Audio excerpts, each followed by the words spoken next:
गरीब किसान। भारत के एक छोटे से गांव में रामू नाम का एक गरीब किसान रहता था। उसका जीवन कठिनाइयों से भरा हुआ था, लेकिन उसके चेहरे पर हमेशा मुस्कान रहती थी।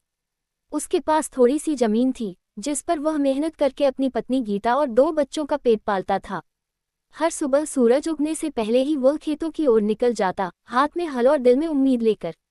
रामू के खेत में मिट्टी अच्छी नहीं थी, बरसात समय पर नहीं होती थी और कभी कभी फसल सूख जाती थी। फिर भी वह हार नहीं मानता था।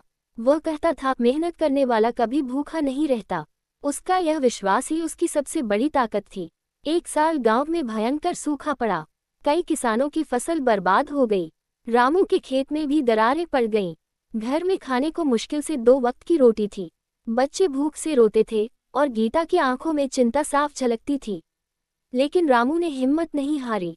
उसने कहा, भगवान ने जब भूख दी है तो अनाज भी कहीं ना कहीं जरूर रखा होगा। बस हमें मेहनत करनी होगी। वह पास के जंगल से लकड़ी काट कर लाता और बाजार में बेचता। कभी कभी मजदूरी भी करता। धीरे धीरे उसने कुछ पैसे जमा किए। बरसात के मौसम से पहले उसने अपने खेत के पास एक छोटा तालाब खुदवाया, ताकि अगली बार पानी की कमी न हो।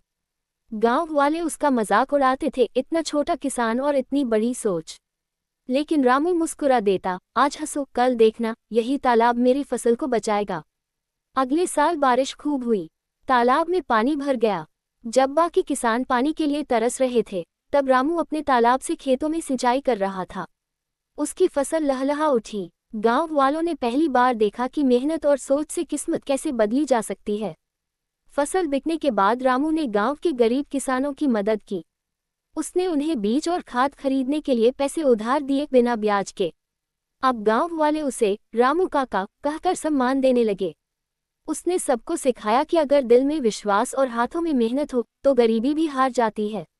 धीरे धीरे रामू का गांव आत्मनिर्भर बन गया। तालाबों और नई तकनीकों की मदद से हर किसान की फसल अच्छी होने लगी। गांव का नाम आसपास के इलाकों में प्रसिद्ध हो गया।